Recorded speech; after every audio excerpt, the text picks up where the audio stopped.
Baik, assalamualaikum warahmatullahi wabarakatuh. Alhamdulillahirobbilalamin wa bihi nasta'in ala umuri dunya waddin. La haula wala quwwata illa billahil azim. Amma ba'du. Puji syukur kepada Allah Subhanahu wa taala yang telah memberikan kenikmatan kepada kita semua sehingga kita bisa hadir dalam acara sosialisasi atau aksi nyata modul 1.4 tentang diseminasi budaya positif di sekolah ya.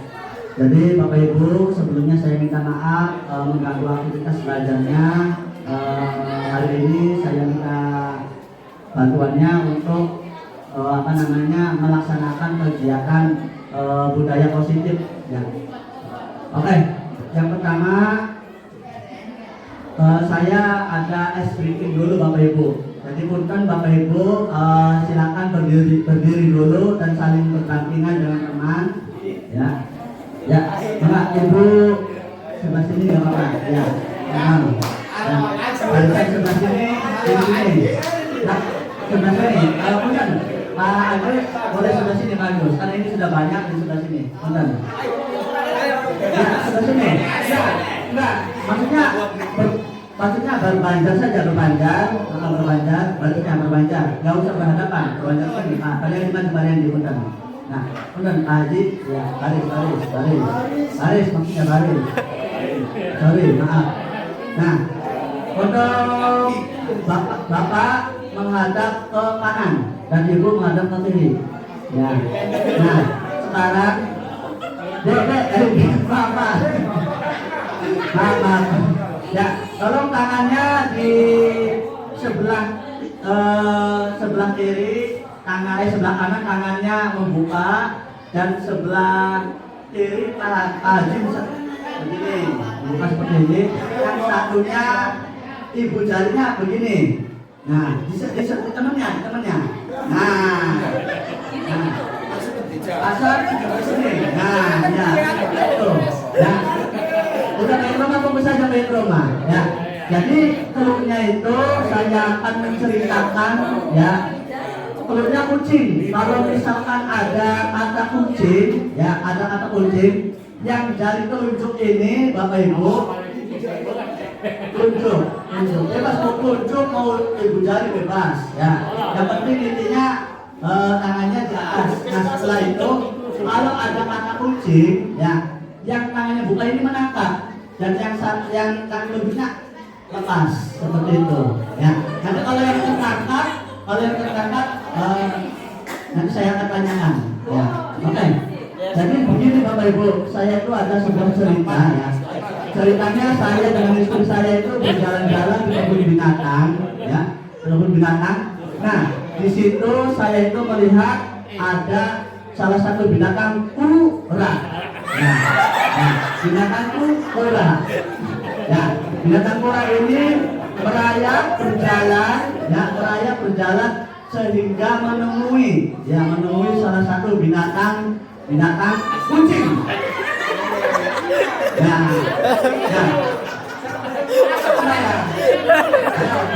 Agus sama Patri, mangga. Saya minta pendapat. Kenapa Pak Agus bisa mengangkat kucing? Fokus. Terus pinter. Jadi intinya kenapa Rita itu bisa menangkap dari fokus. Nah, alasannya yang tertangkap ini kenapa Pak? Fokusnya nangkep. Jadi malah ditangkap. Fokusnya menangkap. Jadi terlatih. Bukan cara menangkap dan ditangkap. Saya fokusnya menangkap. Yang ditangkapnya ya, oke, terima kasih Bapak Ibu, silakan duduk kembali. Ya, tadi itu kita mengasah kecerdasan kita atau konsentrasian kita ya Bapak Ibu mengenai tentang instrumen tadi. Nah, sekarang satu lagi Bapak Ibu tolong nanti perhatikan perkataan saya nanti untuk mengkonsentrasikan pikiran ya. Yang pertama nanti kalian Bapak Ibu tinggal menyebutkan saja. Kalau misalkan saya menyebutkan ini bilang satu gitu, Kalau ini 2, ya misalkan kayak gitu contohnya ya. Nah sekarang perhatikan Bapak Ibu. Kalau misalkan kata-kata saya itu diperhatikan, yang saya ucapkan nanti diperhatikan. Yang pertama itu misalkan 1, ini 1, ya. Yang ini 2, kalau ini 3, ya. Sekarang kita coba. Ini, yang ini, kalau ini, ya. Coba saya minta Pak Yadi. Ini, yang ini, kalau ini, ya kita. Coba kita pengen nanya sama Pak Rudi. Ya, Pak Rudi. Ini, yang ini, kalau ini, oke. Sekarang mau bertanya sama Ibu Dian. Ya. Ibu Dian, punten. Ini, kalau ini, ya salah. Ya. Ya ternyata kalian nanti berita dari Ibu Dian. Ya. Coba Pak Agus, ini, yang ini, kalau ini, ya cerdas. Nah Bunda, ini, yang ini, kalau ini, salah. Ya. Oke, jadi intinya kita itu ngambilnya dari kata-katanya ya. Jadi kata-kata untuk memberikan konsentrasi kita. Nah, sebelum tahap berikutnya kita harus berkonsentrasi terlebih dahulu ya. Jadi intinya kalau misalkan kata-katanya ini 1 berarti yang ini, ya kan? Walaupun telunjuk tangannya ini menunjukkan jarinya itu 3, walaupun kita jarinya 3, tapi kalau misalkan katanya yang ini berarti tetap 2. Ya kalau misalkan tangannya 1 seperti itu. Ya, oke, itu saja. Lanjut berikutnya ke materi. Jadi tujuan kita itu adalah ada rancangan tindakan untuk aksi nyata. Bapak Ibu, tindakan aksi nyata ini kami CJP dituntut untuk menyelesaikan ya. Minimal itu 1,5 jam ya, maksimal 1,5 jam, minimal 1 jam. Jadi mohon minta waktunya Bapak Ibu. Berikutnya latar belakang di sini saya melatar belakangi yaitu murid tidak suka dengan peraturan.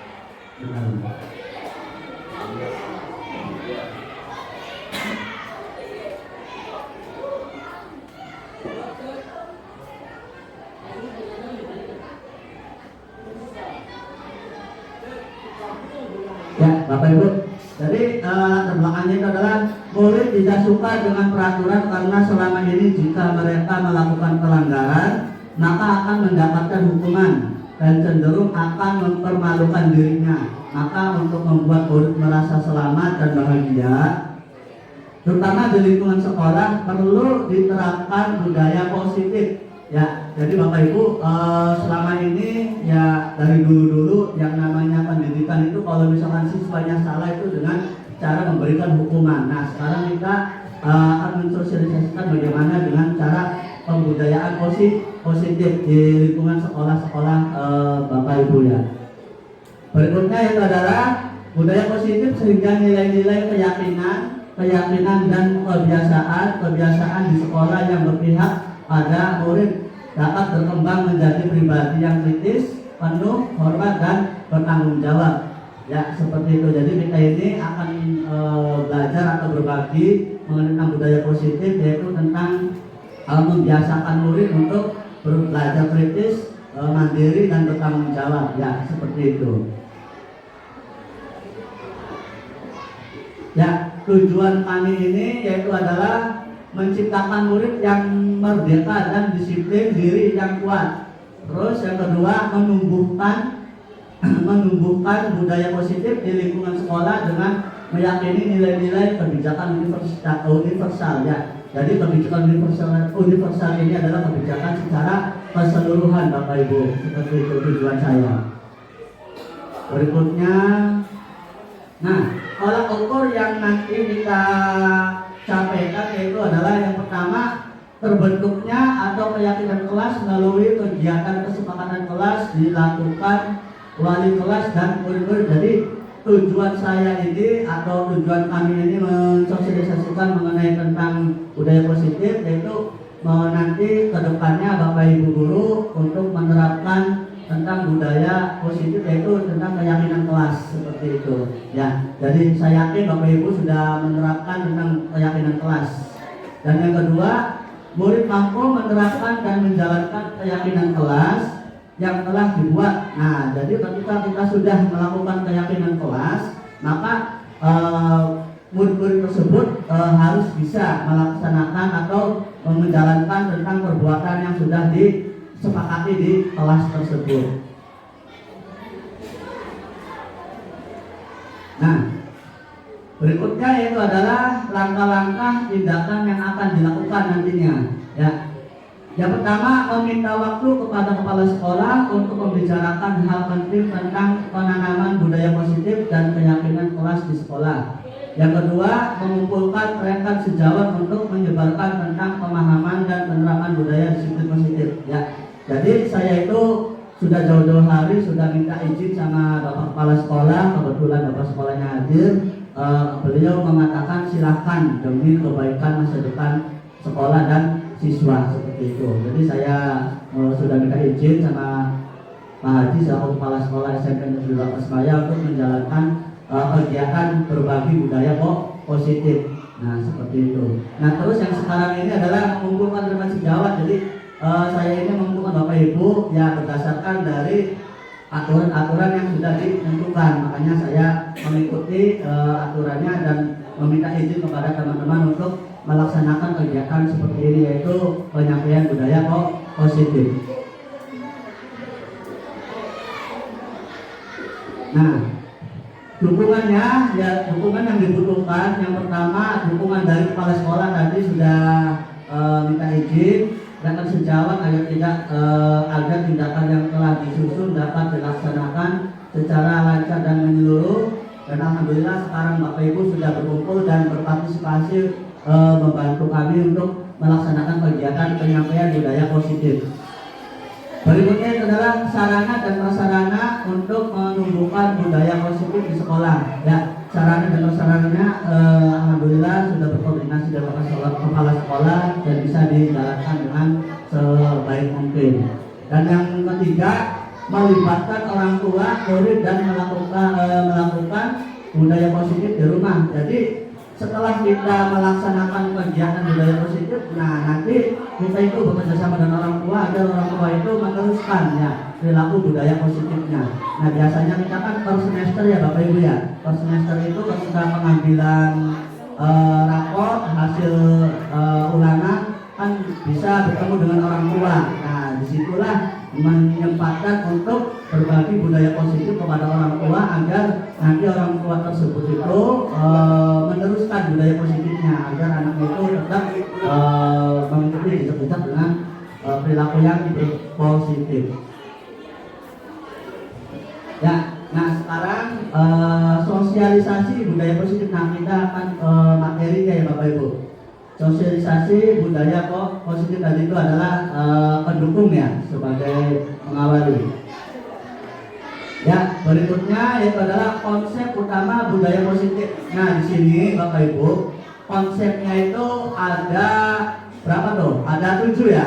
Nah, yang pertama yaitu adalah perubahan disiplin positif, perubahan paradigma belajar. Yang kedua, disiplin positif. Dan yang ketiga, kebutuhan dasar manusia.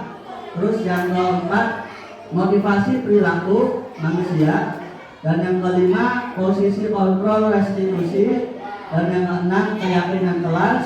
Dan yang terakhir itu adalah segitiga restitusi. Nah, nantinya kita akan ada praktek segitiga restitusi nanti di akhir. Nanti minta bantuannya Bapak Ibu untuk mempraktekkan bagaimana cara menangani siswa-siswi yang sekiranya siswa-siswi tersebut itu melanggar aturan atau kesepakatan sekolah atau kesepakatan kelas. Jadi ada 7 ya. Nah, berikutnya poin yang pertama yaitu adalah pembelajaran dengan paradigma baru. Ya, di sini Bapak Ibu, pembelajaran dengan paradigma baru itu dirancang berdasarkan prinsip pembelajaran yang berdiferensiasi. Sehingga setiap siswa belajar sesuai dengan kebutuhan. dari tahap perkembangannya untuk mewujudkan, yaitu mewujudkan profil Pancasila. Jadi Bapak Ibu di sini yang kami dapat tentang pembelajaran paradigma baru itu, yaitu dengan cara mengajak siswa atau menuntut siswa yang lebih baik. Artinya begini, menuntut siswa sesuai dengan bakat minatnya Bapak Ibu. Jadi dari rumah itu siswa sudah mempunyai bakat tujuannya.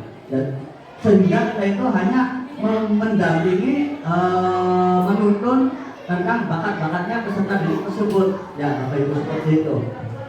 Nah, mengenai tentang bakat tersebut, contoh misalkan ya, ada salah satu siswa, kita ambil saja dari segi ekstrakurikuler. Nah, salah satu siswa, misalkan siswa itu gemar aktif, ya aktif gerak. Nah, maka kita akan memberikan dukungan, memberikan arahan, menuntun siswa mau arahnya kemana tentang bakat tersebut. Nah, contoh kita ambil tentang pencaksilat, ya kita ajak peserta didik itu untuk belajar dan berlatih melaksanakan tentang kegiatan ekstrakurikuler Pancasila seperti itu. Nah, yang dimaksud dengan paradigma baru itu adalah kita menuntun peserta didik sesuai dengan minat dan bakatnya siswa masing-masing. Ya, berikutnya itu adalah disiplin positif. Nah, disiplin positif ini Bapak Ibu, yang pertama dalam budaya kita makna kata disiplin menjadi sesuatu yang dilakukan seseorang pada orang lain untuk mendapatkan kepatuhan. Kita cenderung menghubungkan kata disiplin dengan keterkaitan. Ya, itu yang pertama. Jadi disiplin menjadi sesuai yang dilakukan seseorang itu adalah biasanya itu terpacu pada hukuman. Ya, seperti itu. Berikutnya yaitu yang kedua, sebagai pendidik tujuan kita adalah menciptakan anak-anak yang memiliki disiplin diri sehingga mereka bisa berperilaku dengan mengacu pada nilai-nilai kebajikan atau sosial dan memiliki motivasi intrinsik. Nah, jadi tentang pendidikan tujuan kita adalah menciptakan anak yang memiliki disiplin, yaitu tidak hanya satu anak saja, tapi keseluruhan, ya secara keseluruhan pendisiplinannya dari segi tingkah lakunya, dari segi keaktifannya. Kita itu harus memberikan motivasi kepada peserta didik. Kalau misalkan peserta didik tersebut itu mempunyai permasalahan tentang peraturan tersebut. Dan yang ketiga, disiplin positif merupakan salah satu cara penerapan disiplin yang bertujuan untuk menumbuhkan kesadaran serta membudayakan anak untuk melakukan sesuatu tanpa adanya ancaman maupun hukuman. Jadi Bapak Ibu, anak itu tidak boleh diberi hukuman atau ancaman, apalagi sampai dengan ucapan-ucapan yang tidak mendidik, ya misalnya contoh kata-kata binatang dan lain sebagainya. Jadi intinya tidak boleh memberikan hukuman kepada siswa. Nah, nanti kita akan bagaimana cara memberikan solusi agar siswa itu merasa salah dengan tingkah lakunya dan bisa diselesaikan dengan sendirinya, seperti itu Bapak Ibu. Sampai sini ada yang mau ditanyakan barangkali atau mau berpendapat tentang disiplin positif? Barangkali ada yang mau menanggapi? Tidak ada? Oke. Ya, berikutnya yaitu tentang bertahan hidup, ya. Jadi begini Bapak Ibu, maksudnya kebutuhan dasar manusia. Jadi manusia itu mempunyai 5 ya, ada 5. Nah, 5 kebutuhan dasar manusia. Yang pertama itu adalah bertahan hidup, kasih sayang dan rasa terima kasih, penguasaan, kebebasan dan kesenangan. Nah, di sini kalau bertahan hidup itu seperti contohnya itu adalah makan, minum, memiliki tempat tinggal. Ya, jadi kita sebagai manusia pasti memerlukan yang namanya makan dan minum. Itu adalah sebagai kebutuhan hidup, dan tempat tinggal juga itu adalah sebagai kebutuhan hidup sebagai kita umat manusia. Nah, berikutnya itu adalah kasih sayang dan rasa terima kasih. Nah, maksudnya di sini kasih sayang kita itu kita ke murid ya Bapak Ibu. Jadi murid memerlukan rasa kasih sayang, artinya merasakan kasih sayang itu ketika kita memberikan motivasi sehingga murid tersebut itu merasa senang, merasa kasih sayang. Nah, kasih sayangnya guru kepada murid itu harus ada, artinya supaya peserta didik ini bisa belajar dengan sesuai dengan keinginan dan bakatnya tersendiri yang mengenai tentang penyampaian dari Bapak Ibu guru yang merasa sayang kepada muridnya, seperti itu. Penguasaan. Nah, di sini penguasaan itu adalah memimpin, harga diri, memiliki potensi yang ingin diakui. Maksudnya di sini memimpin itu ketika kita melaksanakan kegiatan apapun, nah kita itu bisa memimpin dan mengondisikan di ruang kelas tersebut.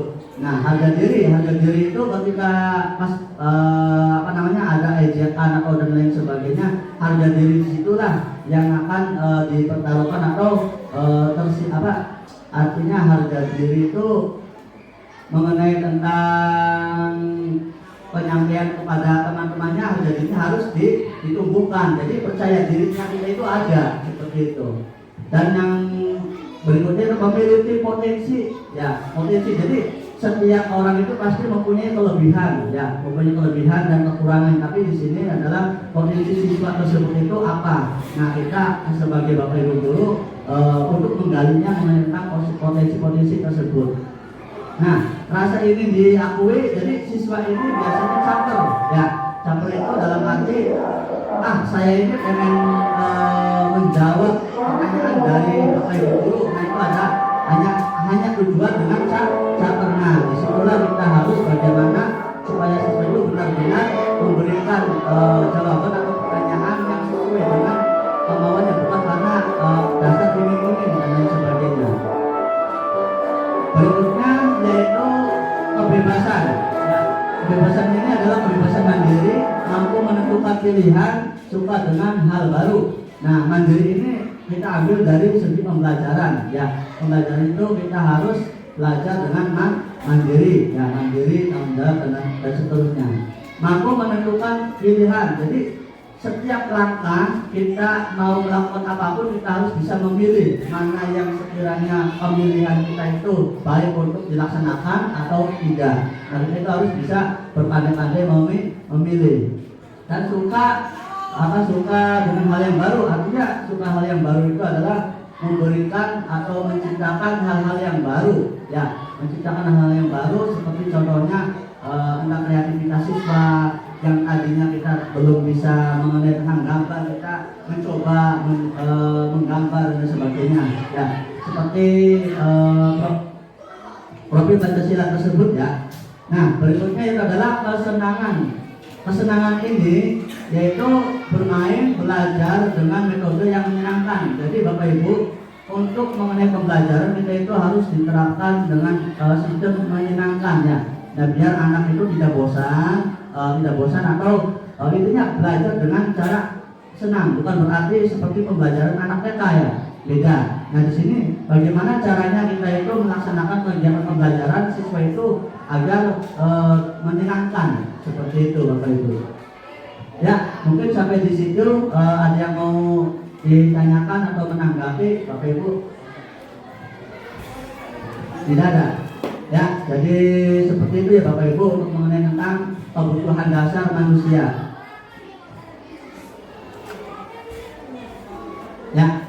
Nah, berikutnya yaitu tentang motivasi perilaku diri, ya. Jadi begini Bapak Ibu, motivasi merupakan dorongan yang timbul pada diri seseorang, ya, secara sadar atau tidak sadar untuk melakukan suatu tindakan dengan tujuan tertentu. Jadi kita itu melakukan kegiatan motivasi itu terkadang kita tuh dengan tidak sadar untuk memberikan motivasi ke siswa, ya. Contohnya misalkan Kang, lagi ini kemarin kenapa nggak berangkat? Nah, seperti itu. Nah, terus ini Bu katanya kesiangan. Nah, secara tidak langsung Bapak Ibu guru ini memberikan motivasi, ya secara dalam, padahal itu hanya sebatas obrolan biasa, ya seperti restitusi tidak ya seperti itu. Nah, berikutnya itu adalah menghindari ketidaknyamanan dan hukuman. Nah, di sini Bapak Ibu kita itu dituntut untuk menghindari yang namanya adanya hukuman kepada peserta didik atau siswa. Jadi intinya murid melakukan disiplin diri karena dia takut diberi hukuman. Nah, ini merupakan motivasi ekstrinsik. Jadi murid tersebut itu melakukan pendisiplinan itu karena takut diberi hukuman. Ya, jadi bocah atau siswa ini benar itu hanya takut dengan adanya hukuman. Contoh kalau misalkan ada siswa yang terlambat, ada siswa yang terlambat masuk sekolah. Nah, biasanya di gerbang itu kan silakan disuruh push up seperti itu, karena telat sudah 10 menit silakan push up 10 kali. Ya, contohnya seperti itu. Nah, jangan sampai siswa ini merasa rajin itu karena takut dengan dihukum. Ya, seperti itu. Nah, berikutnya yaitu adalah mendapatkan imbalan atau penghargaan dari orang lain. Ya, contohnya murid melakukan disiplin diri karena dia ingin mendapatkan imbalan. Nah, ini merupakan motivasi ekstrinsik juga. Ya, jadi misalkan begini, siswa itu melakukan pembelajaran, misalkan belajar ulangan atau misalkan ulangan PAI. Nah, ulangannya ini barang siapa yang jawabannya 100, maka nanti di situ akan nilai 100. Atau misalkan siapa yang bisa menjawab pertanyaan secara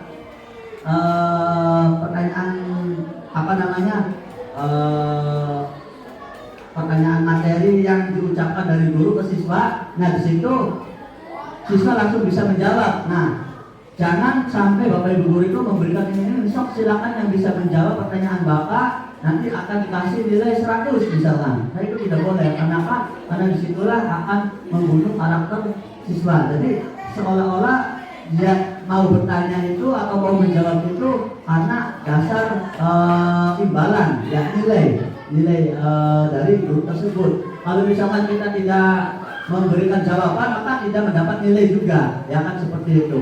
Nah, yang dimaksud saya itu seperti itu.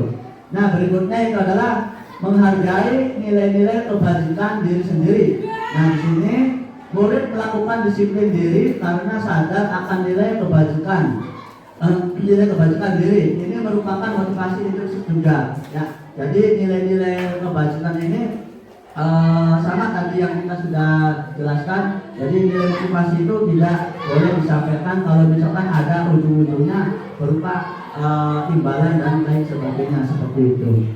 Nah, untuk mengenalkan motivasi diri, barangkali Bapak Ibu mau ada yang mau menanyakan, ya, enggak pertanyaan, enggak, ayo.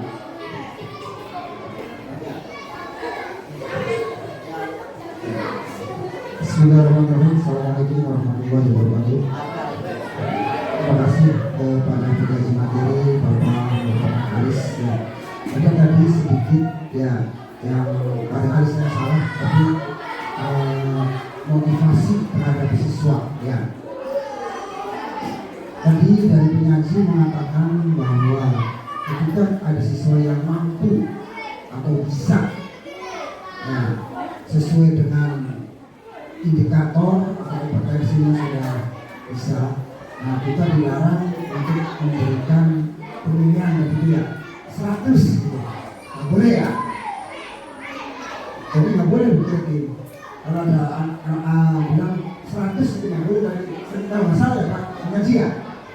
Nah, saya merujuk ketika kita tidak boleh mengatakan seperti itu, berarti harusnya kan ada alternatif lain. Apa yang harus kita sampaikan kepada siswa didik yang sudah mendapat nilai yang bagus? Karena ketika saya sering soalnya di kelas itu, ketika anak maju atau anak itu, keren Pak 100, pinter. Ya, memang saya pernah baca, pernah dengar bahwa itu adalah model adil yang di negara asalnya kita. Karena kurikulum merdeka ini saya lihat lebih banyak mengambil dari negara Finlandia. Salah satunya adalah tadi Wabelin tadi, gitu. Nah, lalu bagaimana cara kita mengucapkan kepada siswa yang sudah mampu? sudah dapatnya 100 Bu. Sedangkan di rapot sendiri kita merujuk pada angka-angka seperti itu. 80, 90, kan itu.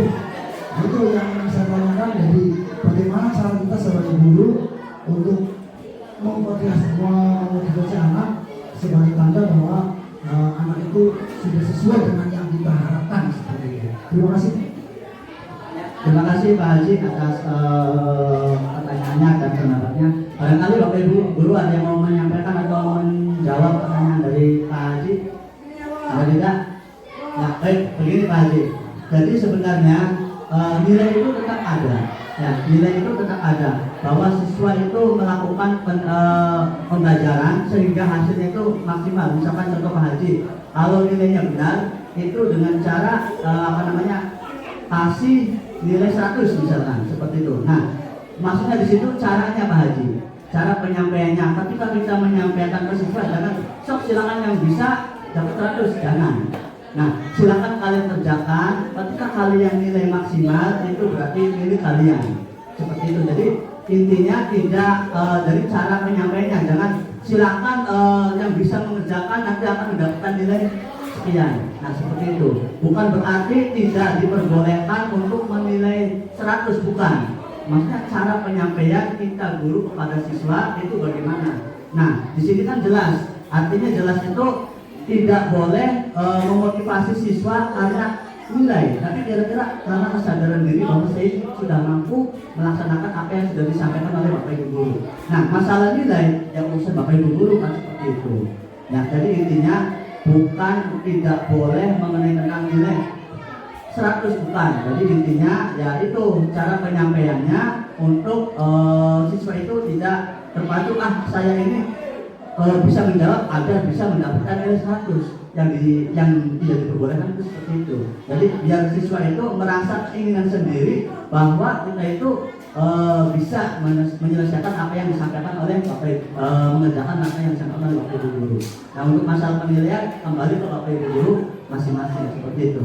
Barangkali ada yang mau berpendapat lagi? Ya, enggak. Pendapat. Ya, Assalamualaikum warahmatullahi wabarakatuh. Ya, terima kasih untuk ini berbagi pengalaman saja. Karena saya pelajaran matematika, karena anak itu kalau misalkan dicoba untuk maju ke depan untuk merasa berani. Jadi anak tuh kalau misalkan dituntut rata-rata kan nggak mau, mereka takut karena salah. Nah, kalian itu belajar berani. Kalau misalkan bisa menyelesaikan A nilai 100, kalau misalkan salah itu tidak apa-apa. Dapat nilai minimal ada minus nomor KKM. Itu yang saya coba. Nah, setelah saya coba, anak semangat. Sama Bu, sudah katanya. Terus Bu, jangan istirahat. Nah, itu harapan saya di. Terima kasih Bu. Assalamualaikum warahmatullahi wabarakatuh. Ya, baik, terima kasih Pak Fatima, pertanyaannya sangat bagus sekali. Ya, sebenarnya pertanyaan tersebut itu sama dengan apa yang pertanyaan sama Pak Haji ya. Jadi intinya begini Bu, memang dengan cara iming-iming ya segala sesuatu saya pasti mau. Contoh misalkan kalian itu punten saya minjem laptop nanti saya kasih misalkan. Nah, itu tidak boleh Bu seperti itu. Jadi caranya itu tidak langsung spontanitas memberikan angka nilainya. Ya, silakan yang bisa melaksanakan tugasnya kita kasih nilai 100. Emang semua orang, nah kalau yang tidak bisa bagaimana itu?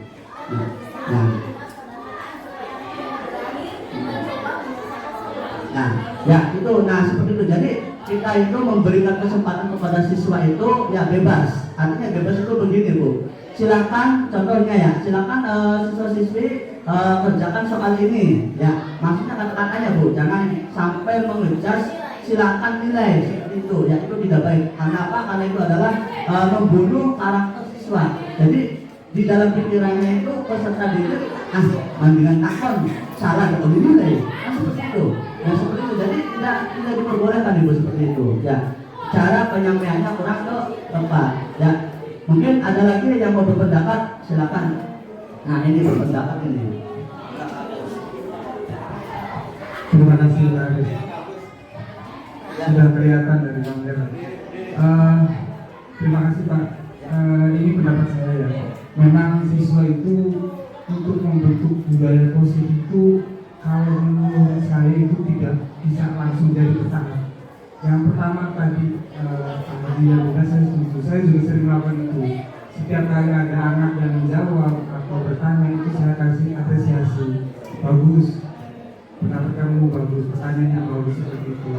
Itu kalau saya itu masih dalam tahapan pemicu, memberi apa ya, stimulus. Nah setelah stimulus seperti itu, nanti anak setelah mendapat stimulus diharapkan nanti menjadi kebiasaan. Tahap kedua kebiasaan, jadi siswa sudah biasa bertanya, biasa menjawab. Lama-lamaan tidak akan mengharapkan nilai lagi, tanpa mengharapkan tunjangan, itu kebiasaan. Setelah menjadi kebiasaan baru menjadi karakter. Kalau sudah sudah tadi terpicu, kemudian menjadi kebiasaan bertanya menjawab, terus menjadi karakter. Jadi siswa itu sudah memiliki karakter yang kuat bahwa saya kalau nggak bisa ya bertanya, kalau saya percaya diri menjawab, mau salah mau benar. Nah setelah sudah menjadi karakter baru ini menjadi budaya. Jadi kalau pas sekarang terus kita mengharapkan langsung dari budaya positif, bertanya tanpa imbalan, tanpa takut dihukum, tanpa mengharapkan imbalan, itu menurut saya agak susah karena anak sekarang ya harus ada stimulus dulu. Jadi kalau menurut saya dari tahapan pertama itu diberi stimulus, saya itu bisa menjadi kebiasaan. Setelah menjadi kebiasaan sudah menjadi karakter. Nah baru setelah karakter itu sudah menjadi budaya positif. Jadi nggak bisa langsung yang tadi langsung harapan langsung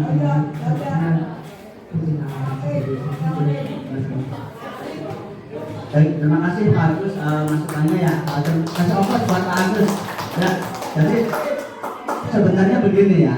Betul apa yang disampaikan Pak Agus. Nah, maksudnya yang saya pahami ini cara penyampaiannya, ya.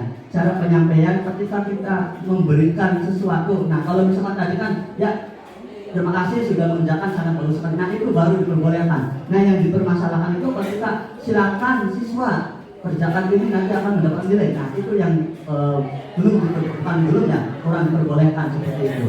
Ya terima kasih Pak Agus atas masukannya dan Pak Haji, Bu Fatimah atas pertanyaannya. Mudah-mudahan ini sebagai bahan referensi bagi saya. Berikutnya yaitu Bapak Ibu mengenai tentang konsep disiplin dengan identitas gagal. Ya, kita berbicara yaitu identitas gagal terlebih dahulu. Nah, konsep disiplin dengan identitas gagal yaitu adalah yang pertama memaksa, ya, menyakiti, murid menjadi takut, tidak nyaman, murid menyembunyikan kesalahan, murid menjadi tidak percaya diri. Nah, di sini memaksa itu tadi, ya Pak, ya, tadi itu mengenai tentang masalah nilai ya. Nah, siswa ini kan dipaksakan untuk bisa, ya kan, dipaksakan untuk bisa. Silakan yang bisa melakukan ini akan mendapatkan nilai 100. Nah, ini yang belum diperbolehkan dalam pendidikan karakter tersebut. Nah, jadi memaksa itu jangan sampai anak tersebut itu hanya keinginan itu terpaksa atau ada unsur eksternal dari luar, ya, paksaan seperti itu. Nah di sini menyakiti. Nah menyakiti itu dengan cara melakukan kita hukuman. Ya hukuman itu dengan cara misalkan menjewer dan sebagainya, itu adalah tidak boleh untuk menyakiti peserta didik dengan cara seperti itu yang ada di gambar. Berikutnya adalah murid menjadi takut. Nah, murid menjadi takut itu apa? Ya, misalkan contoh kita itu memberikan omongan yang kurang berkenan, artinya ancaman. Ya, awas Sirali. Kalau misalkan besok tidak masuk, nanti saya keluarkan. Ya, seperti itu. Itu kan anak itu menjadi takut. Ya, seperti itu. Nah, nanti kita itu ada cara bagaimana anak yang susah diatur, anak yang pemalas, anak yang melanggar aturan atau kesepakatan sekolah, yang nanti kita akan ada cara di segitiga restitusi, ya Bapak Ibu, seperti itu. Nah, tidak nyaman. Nah, tidak nyamannya di sini itu apa? Ya, misalkan dari kita Bapak Ibu guru itu kadang-kadang terpacu sama misalnya dalam pembelajaran ya, kita terpacu sama orang yang aktif saja, ya kan seperti itu. Nah, yang diamnya itu dibiarkan saja. ya kan? Atau misalkan karena dia itu terlalu banyak diam, ketika Bapak Ibu Guru menerangkan hanya pacu pada orang tersebut saja. Misalnya contoh, kita di sini perempuan, di sini laki-laki, kita macunya itu kepada perempuan saja yang cantik. Di sampingnya padahal ini cerdas, tapi tidak diabaikan, tidak diberi pengertian atau tidak diberi kesempatan, ya di situ. Jadi sehingga pembelajaran di ruang kelas itu merasa tidak nyaman seperti itu. Berikutnya itu adalah murid menyembunyikan kesalahan. Ya, jadi murid menyembunyikan kesalahan itu ketika kita mempunyai kesalahan, contoh. Di sini kan banyak ya, ini tidak banyak lagi sih, ada salah satu siswa ya di sini kan aturan, bukan aturan namanya, kesepakatan sekolah itu tidak boleh yang namanya merokok, ya kan, seperti itu. Tapi siswa itu menyembunyikan. Ya padahal kalau kita tengok ke belakang banyak dulu merokok di situ. Karena apa? Karena mereka itu melakukan pelanggaran atau melanggar budaya kesepakatan kelas seperti itu, atau kesepakatan sekolah. Jadi caranya yaitu dengan tadi dengan kita pendekatan kepada peserta yang melakukan pelanggaran, yang menyembunyikan kesalahan tersebut, kita obrolan dan sebagainya seperti itu. Kita dari hati ke hati. Nah kita itu tidak langsung mengejar Sira, atau kamu merokok ya, atau kamu berkelahi ya, atau itu tidak boleh. Jadi kita harus ada proses yang namanya pendekatan, ya. Ada saatnya kita itu guru dengan itu sebagai teman, ada saatnya seperti itu. Ada juga guru sebagai seorang pemimpin, ada tempat-tempatnya seperti itu ya Bapak Ibu Guru. Berikutnya itu adalah murid menjadi tidak percaya diri. Nah, murid menjadi tidak percaya diri itu tadi ya yang sudah saya sampaikan. Jadi guru tersebut itu tidak merata untuk menyampaikan apa yang disampaikannya, ya terpacu pada hanya satu saja. Jadi sehingga peserta yang masih minder dan lain sebagainya tidak dimotivasi atau tidak dipancing, diajak untuk bertanya dan lain sebagainya seperti itu. Benar apa yang tadi disampaikan oleh Pak Agus waktu tentang motivasi itu, emang betul seperti itu. Jadi bagaimana cara menggali siswa itu agar mau bertanya, mau aktif, dengan caranya apa? Ya kita memancing seperti itu. Bukan berarti nanya silakan, bukan. Jadi memancing sehingga dengan sendirinya siswa ini pengen bertanya gitu, seperti itu. Ya, jadi seperti itu Bapak Ibu Guru. Ya, barangkali tentang konsep disiplin ada yang mau berpendapat atau bertanya? Barangkali Pak Aso. Ya. Pak Yadi, mangga Pak Yadi. Ya. Oke, kita next ya. Ya. Nah, sekarang konsep disiplin dengan identitas gagal. Ya tadi masih tetap. Nah, di sini saya sedih karena tidak mendapatkan hadiah. Nah, itu maksudnya. Yang tadi dipertanyakan oleh kepala sekolah, yang tadi ditanyakan oleh Ibu Fatimah. Nah, ini maksudnya. Saya sedih karena tidak mendapatkan hadiah. Jadi tadi imbalan, ya kan? Maksudnya begini. Ketika kita memberikan pembelajaran, terus kita memberikan pertanyaan dengan diiming-imingi. Tadi ya seperti nanti kamu kalau bisa menjawab dapat nilai 100 misalkan seperti itu. Ya emang itu cara jitu ya sebenarnya, cara jitu agar siswa itu mau bertanya, agar aktif seperti itu. Nah tapi tentang konsep disiplin dengan identitas gagal ini ya itu tidak belum diperbolehkan, artinya seperti itu. Nah penghargaan diantaranya itu adalah tidak efektif. Nah jadi dengan cara memberi penghargaan itu kurang tepat ya, atau tidak efektif, nantinya akan timbul merusak diri ya, nanti mental itu akan merusak. Terus berikutnya yang adalah mematikan kreativitas. Jadi anak itu tidak kreatif. Karena apa? Karena disuguhi atau dikasih secara langsung instan gitu kan, tidak kreatif atau tumbuh dengan dirinya sendiri mengenai tentang keinginan sendiri mengenai masalah pembelajaran tersebut.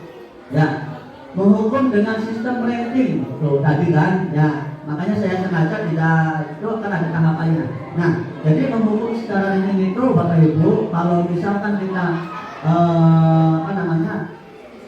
kemarin juga sudah disampaikan sama CGP yang satunya kalau Hadi ya sama. Sebenarnya sistem rating juga itu tidak boleh. Ya, tapi karena kita sudah membudaya dan sudah nasional, ya dengan cara seperti itulah kami menyampaikan dengan cara seperti ini, ya, seperti itu. Berikutnya yaitu adalah merampas hak atau menghargai dirinya. Ya, jadi misalkan merampas hak itu menghargai dirinya. Jadi kita itu merampas ya harga diri seseorang atau siswa. Ya, karena apa? Karena merampasnya itu dengan cara kurang tepat untuk cara penyampaiannya seperti itu, Bapak Ibu. Sampai di sini ada mau disampaikan atau ditanyakan, Bapak Ibu? Ya, enggak, Patri mau menanggapi.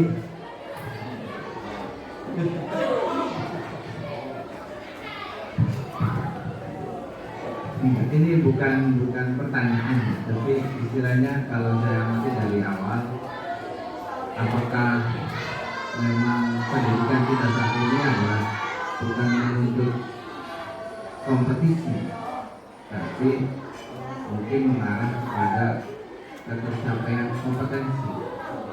Berarti memang ya tidak ranking, tidak ada reward apapun. Itu memang kemungkinan kalau menurut hemat saya berarti memang tidak mengarah ke bahwa di kelas itu memang tidak ada kompetisi, bahwa sekolah pun tidak ada kompetisi. Tapi nyatanya kalaupun nanti mendaftar ke sekolah yang jenjangnya lebih tinggi, dituntut ada kompetisi. Itu yang dilematis.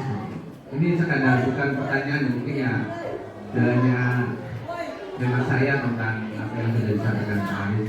Jadi tidak ada kompetisi di dalam sekolah kita sendiri, tetapi ketika keluar kita dituntut berkompetisi dengan sekolah yang lain. Ya, itu saja. Barangkali nanti ada yang lain untuk menanggapi. Ya, terima kasih Pak Tri. Maka Pak Aso menanggapi.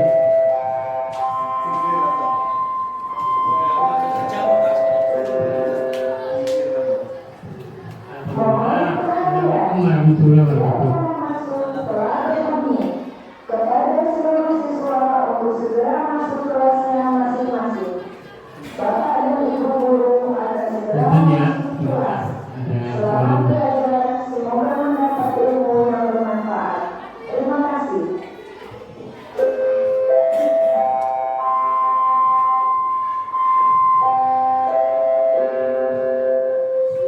Ya, saya mulai dengan penghargaan dan motivasi itu baik.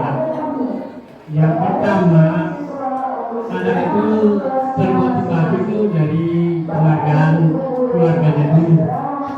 Nah, kenapa anak itu kreatif, aktif? Karena dimulai dari keluarganya memacu dulu, Pak. Memacu motivasi mereka di rumah. Ya, terus anak itu belajar, baru mereka kreatif, aktif dalam bertanya karena sudah ada isinya itu. Kalau sekolah di sini kayaknya belum ada isinya, jadi sudah ada, mereka sudah tahu, jadi mereka bertanya itu lebih dari apa yang diketahui mereka itu. Pertanyaan lebih, karena sudah belajar dulu, sudah termotivasi oleh keluarganya dulu. Nah, di sini penghargaan itu anak sebetulnya tuntutannya dari orang tuanya. Kalau umpama ingin mendapatkan ranking, orang tuanya ingin mengetahui anaknya seberapa jauh anak itu mampu, karena akan menurunkan apa yang dicita-citakannya itu tahu. Ya. Kalau tidak ada motivasi, tidak ada kreatif dari orang tua, dari keluarga, dari lingkungan juga sekolah kita, ya tidak ada akan terpacu di situ. Nanti timbulnya ketidakdisiplinan mereka, karena mereka kesini tidak punya atau tidak ada duluan ilmunya ada di benaknya. Mereka kreatif, hanya kreatif diskusi karena sudah ada satu motivasi dari keluarganya, sudah ada belajar duluan. Nah, kalau penghargaan ini ya tidak efektif atau ya karena adanya kekurangan dari pihak keluarga sebenarnya. dari keluarga dulu, baru masuk ke sekolah itu akan terjadilah ya kreativitas, penghargaan. Jadi motivasi dari luar juga harus. Nah kalau di sini kalau umpama tidak ada motivasi, tidak ada apa di sekolah untuk menyuruh anak itu susah ya, karena tidak ada motivasi. Coba aja kalau kita lihat sekolah-sekolah yang punya anak-anak yang rajin, punya perlengkapan buku dan sebagainya, dimotivasi oleh orang tuanya, dimotivasi lingkungannya untuk bersaing, mendapatkan ranking gitu kan ya. Kalau dilakukan itunya ya sudah, berarti orang tua tidak tahu anak seberapa jauh kita punya anak untuk mencapai cita-citanya. Terima kasih. Ya, terima kasih Pak Hasso, Pak Tri atas pendapatnya. Ya, betul sekali apa yang disampaikan sama Pak Hasso. Jadi bibit awal itu dari keluarga ya, atau dari orang tua, yaitu dengan cara memotivasi, bukan memberi imbalan.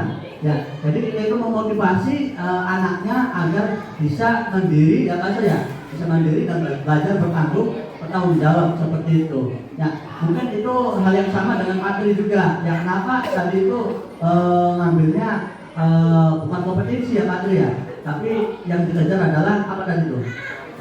Kompetensinya ya, bukan itunya bersaingnya seperti itu. Ya, jadi intinya anak itu kalau sudah termotivasi dengan sendirinya, kompetensi itu akan muncul dengan sendirinya Bapak Ibu. Ya, yang seperti itu. Baik, berikutnya Bapak Ibu. Ya, nah di sini adalah konsep disiplinnya Bapak Ibu guru ya. Konsep disiplin dengan identitas sukses, tadi kan gagal ya. Nah, caranya seperti ini Bapak Ibu yang saya ikut pelajari selama pelatihan di JGP. Nah, sekarang masih proses dalam pelatihan ya Bapak Ibu guru. Barangkali kalau ada kekurangan ya mohon maaf. Nah, di sini yaitu adalah konsekuensi Bapak Ibu guru. Konsekuensinya itu adalah penguatan jangka pendek. Nah, kalau kita melakukan yang tadi, jadi penguatannya itu jangka pendek. Berikutnya itu adalah perlu diadakannya tindak lanjut ya. Terus stimulus respon, murid menghormati peraturan, kehilangan waktu untuk merenungi kesalahan. Nah, restitusinya itu adalah seperti ini Bapak Ibu guru. Penguatan jangka pendek berarti murid bertanggung jawab untuk perilakunya sendiri. Ya, jadi murid ini belajar bertanggung jawab apa yang sudah dikasih amanat atau melakukan perbuatannya. Ya, jadi murid tersebut itu bisa melakukan dengan rasa tanggung jawab. Nah, sedangkan perilaku diadakannya tindak lanjut. Nah, di sini kita fokus pada pemecahan atau masalah jangka panjang. Ya, jadi perilaku yang tindak lanjut itu adalah kita bagaimana cara memecah suatu permasalahan sehingga kita fokus ke perencanaan atau ke jangka yang lebih jauh atau kita yang lebih panjang lagi seperti itu harapannya. Nah, berikutnya yaitu adalah stimulus respon. Di sini murid menghormati dirinya dan orang lain. Jadi di sini restitusinya adalah siswa belajar menghargai, menghormati sesama teman. Ya, teman sejawat. Walaupun kita dengan adiknya, kita itu harus saling menghormati, apalagi yang lebih tua. Jadi kita itu saling menghargai, menghormati dengan orang lain, apapun itu dari segi sukunya, gendernya dan lain sebagainya. Kita itu saling menghargai seperti itu Bapak Ibu. Berikutnya itu adalah teori kontrol. Ya, teori kontrol ini dirinya mengontrol. Jadi intinya ini itu bisa mengontrol diri kita mengenai emosional kita. Ya, emosionalnya itu misalkan kita mempunyai permasalahan di rumah, misalkan ketika kita pada saat berada di sekolah atau belajar di sekolah, kita itu harus bisa mengontrol emosi kita agar kita itu bisa stabil. Dan bagaimana caranya kita itu memberikan stimulus kepada peserta didik agar di saat suasananya tensinya naik, kita itu bagaimana cara kita itu mendinginkannya seperti itu. Dengan cara seperti apa? Ya tadi kita itu kan Bapak Ibu guru di sini kan kumpul ya, pastinya kan ada yang punya problemnya masing-masing di kelas ini. Ketika di sini kita melaksanakan ice breaking tadi. Ya, ice breaking ini untuk mendinginkan tensi kita yang tadinya lagi tinggi, lagi emosi dan lain sebagainya, kita samakan. Nah, seperti itu. Berikutnya yang adalah murid bersemangat memperbaiki kesalahannya.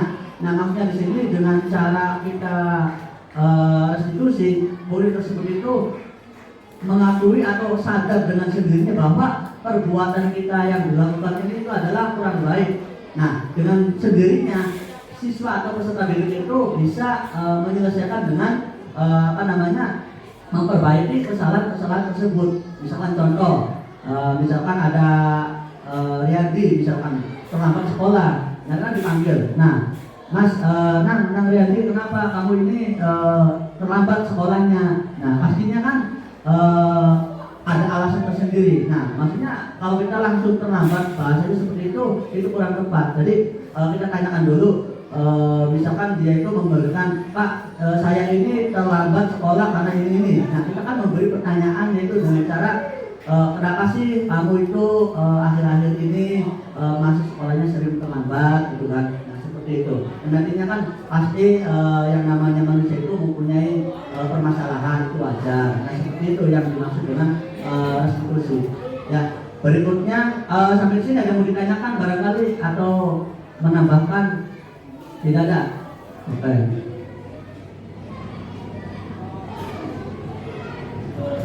Ya, sekarang berikutnya itu adalah konsep disiplin pendekatan restitusi. Ya, kita akan ke restitusi ya.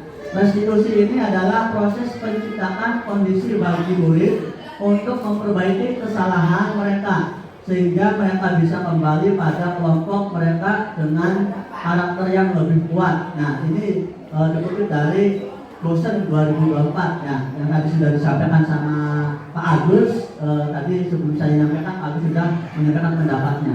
Nah, ciri-cirinya di sini yaitu adalah ciri-ciri restitusi. Yang pertama, bukan untuk menebus kesalahan, akan tetapi namun untuk belajar dari kesalahan. Ya, yang dimaksud dengan dosen tersebut. Berikutnya yaitu memperbaiki hubungan. Yang ketiga, tawaran atau bukan paksaan. Jadi kita itu memberikan penawaran, ya penawaran bukan paksaan. Nah, maaf, kita kembali ke masalah nilai. Kalau tadi kan pemaksaan ya, siapa yang bisa mengerjakan nanti akan mendapat nilai 100. Nah, itu kan maksudnya paksaan, maaf. Nah, makanya kita memberikan penawaran, ya silakan peserta didik kerjakan, soalnya nanti kalau misalkan nilainya baik, nanti juga akan baik juga hasilnya. Seperti itu ya cara penyampaiannya. Sebenarnya nilai apa itu tidak salah, tapi cara penyampaian kepada pesertanya ini kurang tepat, seperti itu. Nah, berikutnya itu adalah menuntun untuk melihat ke dalam diri. Ya, maksudnya di sini untuk menuntun melihat ke dalam diri itu kita mengajak peserta didik menggali ya kepribadian peserta didik dari awalnya itu dari rumah itu kan pasti peserta didik ini mempunyai bakat dan minatnya masing-masing. Nah, kita sebagai bapak ibu guru yaitu dengan cara apa? Dengan cara mengajak, menuntun ya sesuai dengan keinginan dan karakter peserta didik tadi yang sudah saya jelaskan mengenai pencaksilat. Misalkan contoh, anak ini aktif, ya kan, aktif berlari-lari, nah seperti itu. Nah, ternyata setelah kita bertati, setelah kita berkomunikasi dengan peserta, ya ternyata anak ini aktif dengan lari, gitu kan. Maksudnya kenapa? Nah, kita gali di situ. Nah, kalau kita misalkan kita arahkan, kita tuntun, berarti peserta ini atau siswa ini senang dengan atletik, yaitu lari sprint. Kita kan bisa mengarahkan seperti itu. Ya. Berikutnya yaitu adalah mencari kebutuhan dasar yang mendasari tindakan. Ya, mencari kebutuhan dasar itu tadi, dasarnya itu dari mana? Pastinya kan kita dari rumah. Ya, setiap siswa itu dari rumah mempunyai bakat dan kepribadiannya masing-masing. Nah, sehingga kita bisa memberikan tuntunan atau arahan kepada peserta didik. Dan yang terakhir yaitu adalah yang berikutnya adalah fokus pada karakter bukan tindakan. Ya, jadi tadi sebenarnya sudah disampaikan juga sama Pak Agus. Jadi kita itu fokusnya ke karakter. Ketika kita sudah karakternya terbentuk, maka otomatis budaya positif pun itu akan mengikuti, akan berjalan. Nah, kunci awalnya itu adalah kita membina karakter, yaitu dengan cara menuntun sesuai dengan keinginan siswa atau minat bakat siswa yang dibawa dari rumah.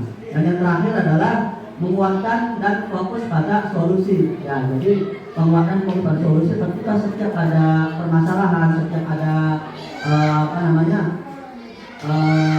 apapun kita melakukan kegiatan, kita itu harus bisa memberikan solusi terlebih dahulu. Artinya ketika kita melakukan ini A, B, C, nah kita itu harus bisa memberikan solusi ketika nanti ada permasalahan-permasalahan di lapangan atau di lingkungan sekolah, seperti itu. Baik, sampai di sini barangkali ada yang mau menambahkan enggak?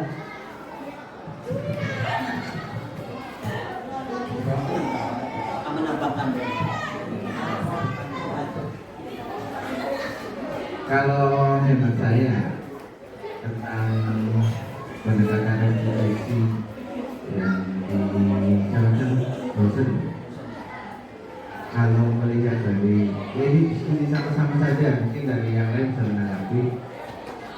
Kalau dari segi agama itu kan berarti kan ada aspeknya, kalau muhasabah ya bilangnya, baik muhasabah menilai diri sendiri, kemudian bertikad juga, kemudian menguatkan, berarti kan ada orang lain di situ.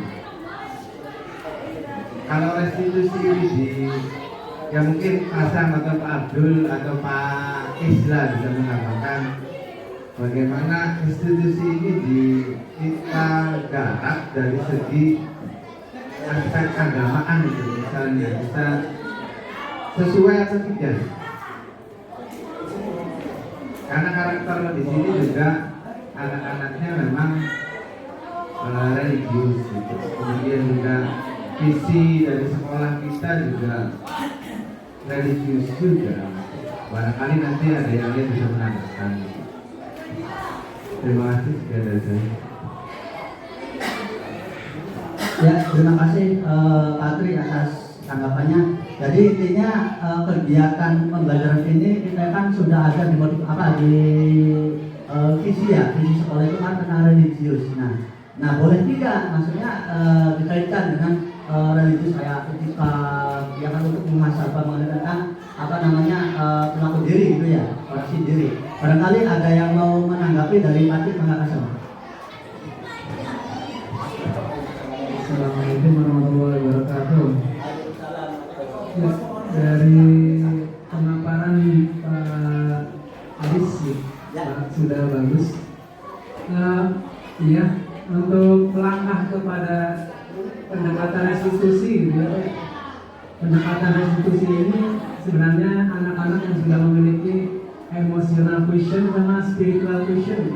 Menurut yang itu apa tataran intelijen, ada emotional quotient, berarti anak sudah mampu mengendalikan dirinya dan bertata laku, bersopan santun.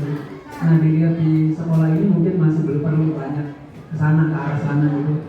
Sama spiritual quotient juga saya lihat kalau mengaji pagi atau juga sholat duha, saya lihat Pak Haris, Abdul Haris itu kesulitan ketika mengabsen juga.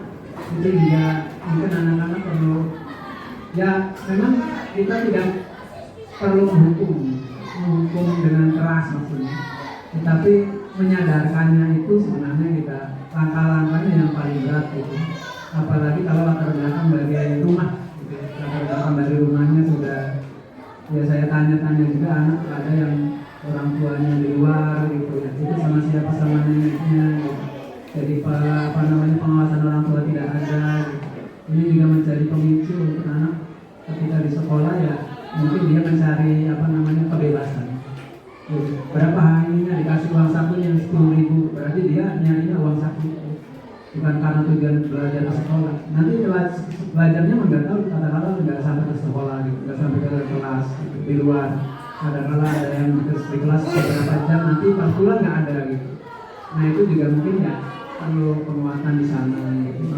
Jadi ya ini memang tugas guru memang berat juga gitu, karena harus memahami setiap siswa. Jadi menurut teori diferensiasi kan begitu. Kalau anaknya audisi audio gimana, kalau visual gimana, kalau kinestetik gimana. Sebenarnya itu juga secara lambat gitu, nggak bisa sekonyong-konyong kita langsung anak audio harus ini, anak visual harus ini. Karena memang karakternya itu anak itu bukan karena karakter apa namanya sudah terbentuk bagus gitu. Jadi latar belakangnya kalau dari rumah gitu kan ada yang itu ya, ada karakternya lemah gitu. Memang kalau ada karakternya bagus menurut saya penerapan bagaimana juga enak.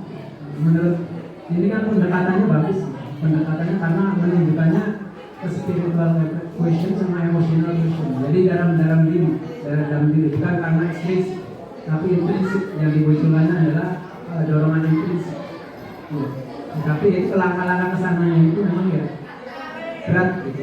Menurut saya berat.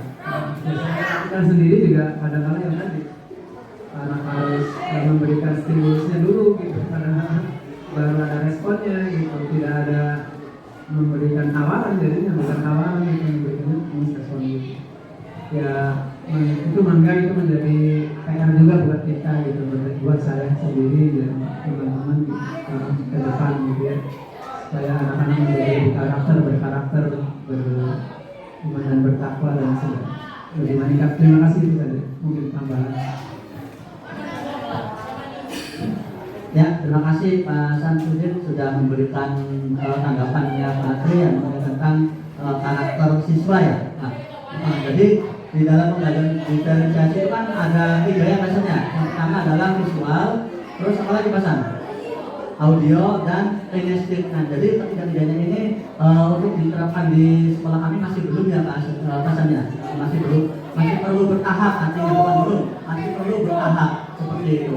Karena untuk menentukan siapa yang suka visual, siapa yang suka audio, dan siapa yang senang kinestik atau yang aktif kan masih tahap kita melaksanakan seperti itu. Dan terima kasih atas masukannya Bapak Ibu. Barangkali ada yang mau menambahkan barangkali Pak Haji nanggapan. Bismillahirrahmanirrahim. Untuk yang kedua kalinya, saya tertarik dengan pendekatan restitusi. Ya, artinya suatu kondisi di mana murid ya untuk memperbaiki kesalahan mereka. Nah, yang saya amati dari program restitusi itu, kenapa larinya kok ke gaya belajar? Ya, ke gaya belajar. Ini saya kurang ngerti satu. Ya. Padahal kalau kita kembali ke restitusi adalah sebuah pendekatan yang tujuannya adalah untuk memperbaiki kesalahan dari peserta didik atau murid. Jadi itu. Nah, yang ingin saya tanyakan dari program restitusi ini, apakah yang dipakai pendekatan eksternal atau pendekatan internal? Ya, karena saya masih lambang ya. Karena restitusi ini kalau dalam bahasa ilmiahnya dari Kamus Besar Bahasa Indonesia itu namanya ganti rugi. Restitusi itu aslinya ganti rugi. Ya, cuma diadopsi oleh pendidikan, akhirnya ya proses menciptakan suatu kondisi gitu bagi murid untuk memperbaiki kesalahan mereka. Nah, dari kata-kata itu saya tertarik ini. Ya, dari kata-kata yang diungkapkan oleh dosen, apakah itu secara internal atau secara eksternal? Seperti itu. Jadi tadi yang pertama pertanyaannya restitusi dikaitkan dengan gaya belajar. Nah, itu maksudnya bagaimana? Kemudian yang kedua adalah dari pengertian dosen ini saya simpulkan apakah memperbaiki siswa itu dari internal atau eksternal. Itu saja. Terima kasih. Ya, baik, terima kasih Pak Haji atas pertanyaannya. Nah, barangkali Bapak Ibu Guru ada yang mau menanggapi tentang tadi Pak Haji mengenai tentang gaya belajar. Nah, terus yang kedua yaitu adalah bagaimana cara restitusi secara internal atau eksternal. Enggak, Patrik?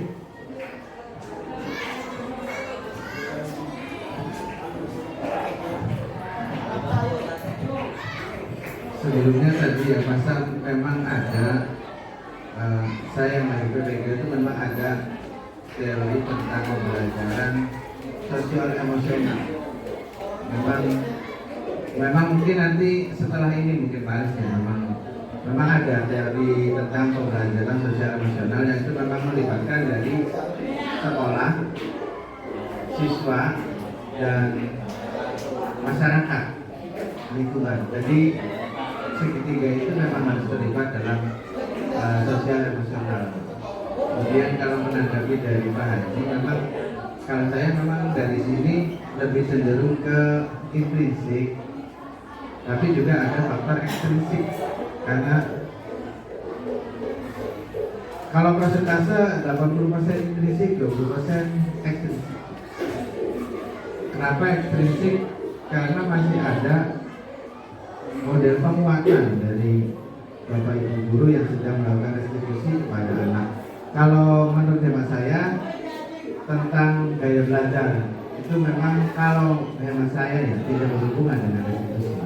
Kalau restitusi tentang permasalahan yang ada pada anak. Kalau gaya belajar itu fitrahnya mereka masing-masing. Kalau kesalahan mungkin bisa di pendekatan secara restitusi. Tadi kalau menurut dosen dan hemat saya 80% itu intrinsik, 20% ekstrinsik. Nah, yang saya kemukakan tadi, bagaimana kalau kita kemas ini secara keagamaan.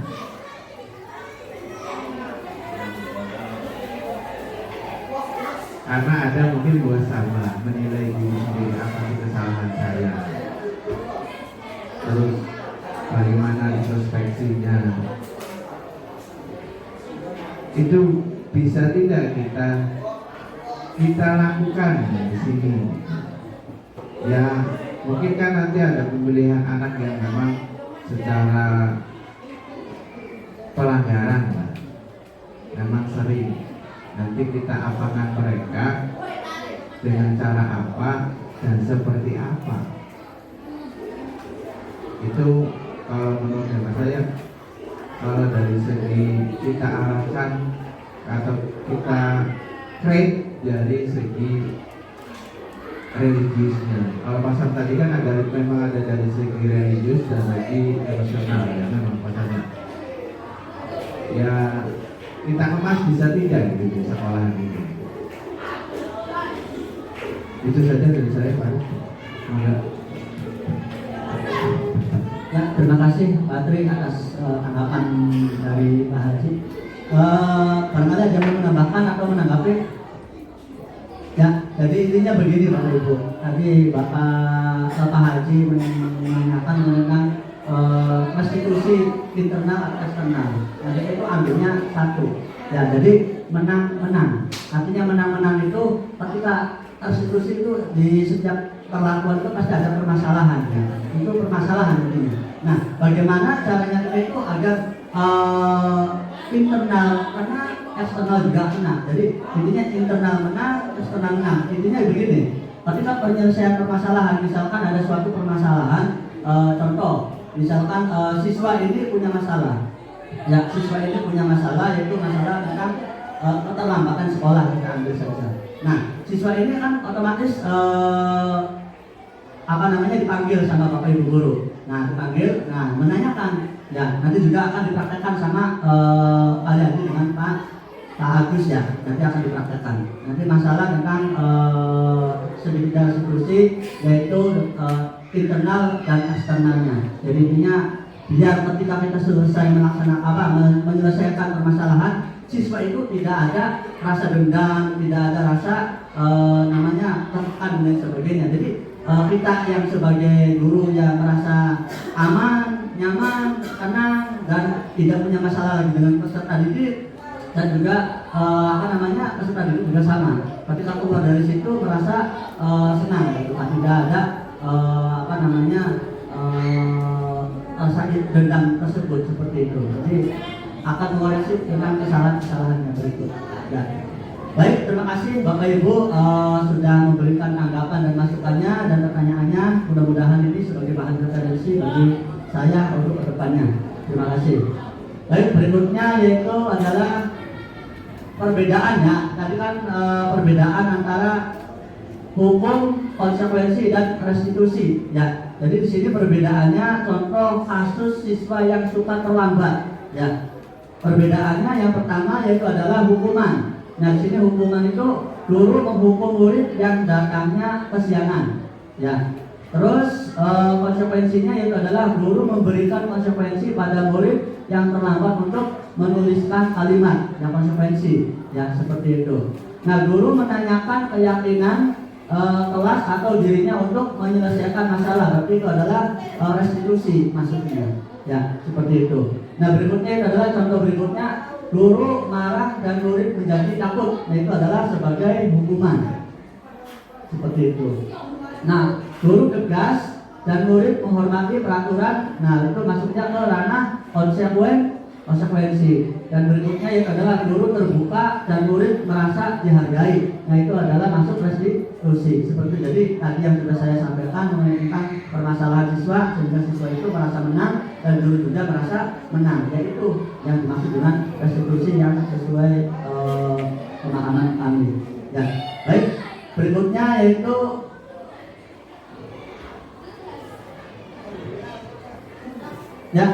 berikutnya tindakan hukuman atau konsekuensi. Yang pertama yaitu adalah mencatat 100 kali di dalam buku kalimat mencatat 100 kali di dalam buku kalimat saya tidak akan terlambat lagi. Nah, menurut Bapak Ibu ini ranahnya ke hukuman konsekuensi apa bagaimana? Hukuman. Oke. Berikutnya yaitu adalah lari mengelilingi lapangan sebanyak 2 kali karena terlambat hadir sekolah.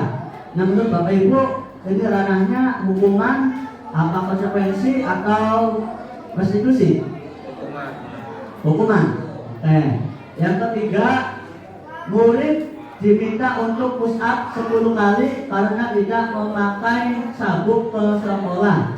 Ranahnya apa? Hukuman. Oke, hukuman. Berarti yang keempat, membersihkan tumpahan air di meja tulis karena tersenggol pada saat belajar.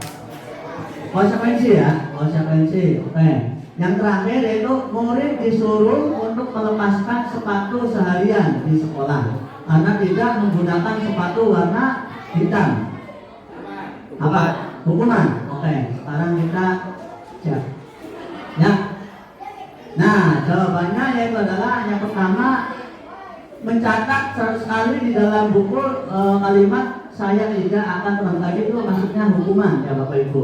Nah, berikutnya yang kedua, lari mengelilingi lapangan sebanyak 2 kali, itu juga maksudnya hukuman. Ya, dan yang ketiga, murid diminta untuk push up, jelas ini ya sudah kepisit ya, jadi itu hukuman juga. Nah, yang keempat, membersihkan tumpahan air di meja, itu maksudnya ke konsekuensi. Ya. Nah, dan yang terakhir, menggantikan kertas tugas teman yang telah dicoret-coret, berarti itu maksudnya konsekuensi. Ya. Terima kasih. Berikutnya yaitu 5 posisi kontrol restitusi. Yang pertama, penghukuman, ya. Terus membuat rasa bersalah, teman, pemantau, dan manajemen. Ya, nanti penjelasannya berikutnya. Ya, nah contoh 5 penerapan posisi kontrol. Ya, murid tidak memakai atribut sekolah pada saat upacara, ini kasusnya. Nah, yang pertama itu adalah hukuman. Nah, patuhi aturan sekolah lalu berdiri di depan barisan. Nah, itu adalah sebagai hukuman kepada siswa karena siswa ini tidak memakai atribut pada saat upacara. Ya, seperti itu. Nah, berikutnya itu adalah berapa kali Bapak harus memberitahu kamu Bapak kecewa sama kamu. Nah, itu adalah maksudnya sebagai ranah apa? Buat rasa masalah, yaitu berarti restitusi sebagai teman ya. Nah, berikutnya ayolah yang teman itu yang sebelahnya maaf. Ayolah yang rapi dan tertib buat Bapak Ibu guru, Bapak guru bangga kali ini. Tidak apa-apa kamu salah. Nah, itu maksudnya ke ranah ke teman. Nah, yang berikutnya itu adalah kamu sudah melanggar apa peraturan dan konsekuensinya, itu adalah sebagai pemantau ya, pemantau. Dan yang terakhir ini yang diharapkan oleh kita semua itu adalah apa kamu tahu kesalahanmu kira-kira bagaimana kamu memperbaiki kesalahan ini? Itu adalah sebagai seorang manajer. Jadi kita yang sebagai guru itu diharapkan sebagai seorang manajer seperti itu. Ya. Nah, sekarang keyakinan kelas ya atau kesepakatan kelas, kita ambil kesepakatan kelas 9 ya. Yang keyakinan kelas atau kesepakatan kelas merupakan aturan atau norma yang dibuat oleh guru dan murid bersama-sama untuk menciptakan lingkungan belajar yang kondusif dan aman nyaman sesuai dengan keinginan peserta didik ya. Nah seperti itu. Jadi kita itu membuat keyakinan kelas itu sesuai dengan kesepakatan ya, kesepakatan sesuai dengan keinginan siswa peserta. Tapi sebelumnya kita diarahkan terlebih dahulu ya. Contohnya itu adalah tidak boleh bullying ya, tidak boleh bullying atau menggibuli teman ya. Terus jaga kebersihan. Nah terus berikutnya masuk sekolah tepat waktu. Berikutnya tidak boleh makan di dalam kelas. Dan yang berikutnya adalah harus memakai dasi ya. Terus tidak boleh ngobrol saat guru memberikan atau menjelaskan ya. Jadi kita sudah diberi draftnya. Draft seperti itu nanti peserta didik ini memberikan apa kesepakatannya. Nah nanti kalau misalkan kita itu tidak boleh bully kepada teman ya, nah kita itu bagaimana konsekuensinya seperti itu. Baik, berikutnya Bapak Ibu, keyakinan kelas. Nah, mengapa keyakinan kelas? Mengapa keyakinan kelas? Mengapa tidak peraturan kelas saja? Nah, jawabannya, nah, sini mengapa kita memiliki peraturan tentang penggunaan helm pada saat mengendarai kendaraan roda 2 atau sepeda motor? Ya, kita berbicara tentang peraturan ini ya. Nah, peraturan jawabannya adalah karena helm adalah salah satu perlengkapan keselamatan yang penting. Helm dirancang untuk melindungi kepala pengendara dari cedera serius dalam kecelakaan atau benturan. Oleh karena itu, peraturan ini bertujuan untuk meningkatkan keselamatan pengendara dan mengurangi angka kecelakaan serta dampak yang fatal. Jadi aturan yang tadi disebutkan adalah sebagai aturan untuk keselamatan diri ya, seperti itu. Pertanyaan yang kedua yang tadi, mengapa kita memiliki peraturan atau penggunaan masker dan mencuci tangan setiap saat? Nah, contohnya mengurangi penyebaran penyakit. Karena apa? Masker membantu menahan dan pernapasan yang mengandung virus atau bakteri dan mencegah penyebaran penyakit dari orang lain. Nah, bisa juga sebagai proteksi diri, kebersihan tangan. Terus berikutnya adalah kepatuhan protokol kesehatan. Dan yang terakhir adalah perlindungan terhadap masyarakat. Ya. Berikutnya adalah kegiatan membuat keyakinan kelas. Yang pertama berdiskusi dulu tentang peraturan yang ada di sekolah. Terus berikutnya merumuskan peraturan sekolah menjadi keyakinan. Dan yang ketiga menempelkan keyakinan kelas. Jadi kita itu merumuskan dulu atau memberikan dulu tentang tata tertib yang ada di sekolah. Nah sehingga kita disepakati di kelas seperti itu Bapak Ibu guru. Ya. Keyakinan kelas ini meliputi yaitu disiplin dan tepat waktu, terus menghargai guru, teman, dan orang lain, saling membantu dan bekerja sama, belajar dengan semangat dan percaya diri, saling menjaga kebersihan dan keindahan, dilarang membawa handphone, selalu menerapkan budaya 5S, dan yang terakhir adalah memakai seragam yang sudah disepakati. Ya. Nah sekarang bagaimana membuat keyakinan kelas Bapak Ibu? Saya yakin Bapak Ibu ini sudah paham tentang sudah ada yang sudah melaksanakan tentang keyakinan kelas ya. Baik lanjut. Nah sekarang yaitu adalah pengertian dari segi tiga restitusi ya. Tadi yang sudah disampaikan. Nah sekarang proses penciptaan kondisi bagi peserta didik untuk memperbaiki kesalahan mereka, sehingga mereka bisa kembali pada kelompok mereka dengan karakter yang lebih kuat tadi yang sudah disampaikan ya, mengenai tentang dosen.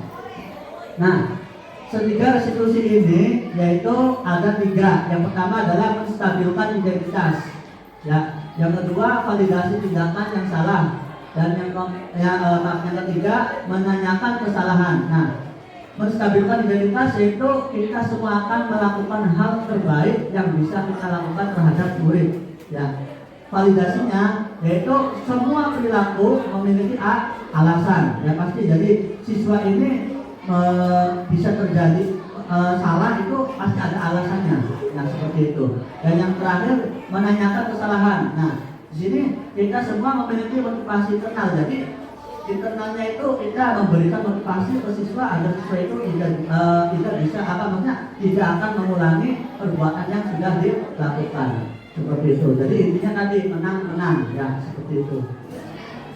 Nah, dalam penerapan program disiplin positif, hendaknya guru memiliki standar kepribadian, profesional, dan sosial yang baik, di mana guru mampu berefleksi pada posisi kontrol saat ini. Bagaimana perjalanan dirinya sebagai seorang atau posisi manajer yang menuntun murid menjadi insan yang mandiri, merdeka, dan bertanggung jawab. Ya, berikutnya. Ya, ini contoh, cuman tidak ada ininya yang tutup. Ya, ini adalah contoh segitiga restitusi ya permasalahannya. Maaf karena tidak ada ininya, jadi tidak itu. Ya, ya, ya saya langkah. Ya, baik kita lihat saja. Nah ini tanggapan dari siswanya ya. Jadi ketika kita sudah melakukan segitiga restitusi, kita itu minta tanggapan dari siswanya itu bagaimana setelah ini ya. Nah seperti itu. Nah ini perilakunya yaitu saudara Yusuf ya. Yusuf ini terlambat sekolah ya, terlambat sekolah dan nanti guru itu mendapat laporan dari guru piket kalau saya Yusuf itu terlambat sekolah. Nah kalau yang tadi si Saskia itu pelanggarannya adalah pelanggaran keyakinan kelas ya, keyakinan kelas. Contohnya si Saskia ini sudah mengerjakan PR dari rumah capek-capek, tiba-tiba di sekolahnya itu dicontek tanpa seizin si Saskia. Nah si Saskia ini marah. Nah marah itu mengobrak meja. Nah itu kan maksudnya kok kesepakatan sosial, kesepakatan kelasnya tentang tidak menghargai teman dan artinya menggedas teman sebagai mengambil soal tersebut atau jawaban PR tersebut. Nah itu seperti itu. Ya terima kasih, mungkin itu saja yang dapat saya sampaikan. Nanti Bapak minta Pak Riyadi dengan Pak Agus untuk mempraktekkan mengenai tentang segitiga restitusi. Nanti setelah ini skenario-nya itu dari saya. Nanti Bapak Ibu mohon tanggapannya mengenai tentang apa yang saya sudah buat skenario-nya. Maka Pak Riyadi dan Pak Agus silakan maju ke depan.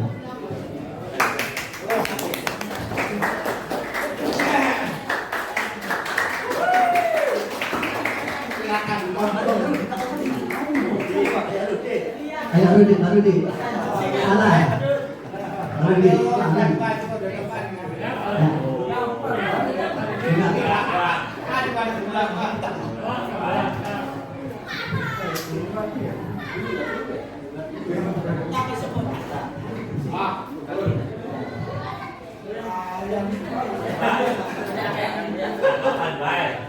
Assalamualaikum Pak.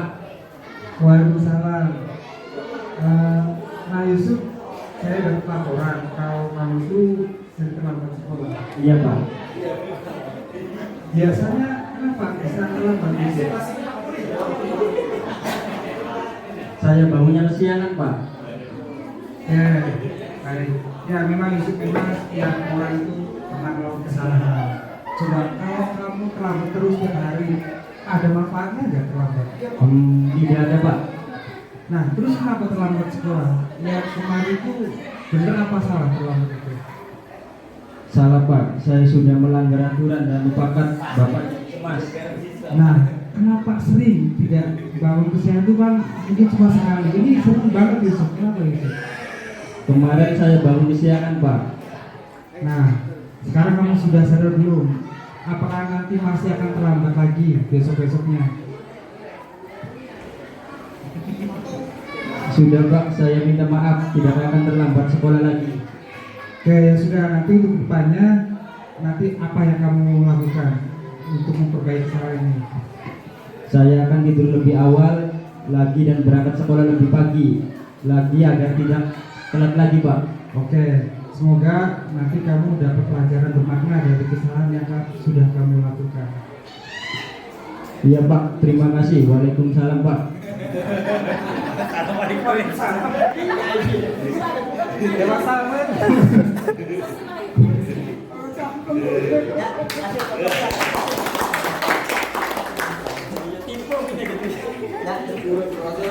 Ya, terima kasih Pak Agus dan Pak Rudi sudah mempraktekkan studi diskusi. Barangkali tadi skenario dari saya itu ada tanggapan dari Bapak Ibu mengenai tentang penyelesaian studi diskusi yang judulnya menang-menang.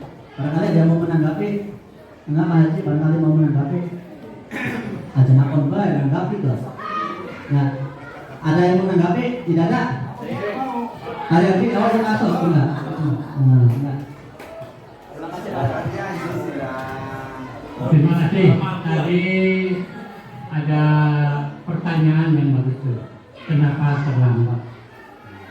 Itu biasanya anak yang ditanyakan itu akan jawab malu-malu banget gitu.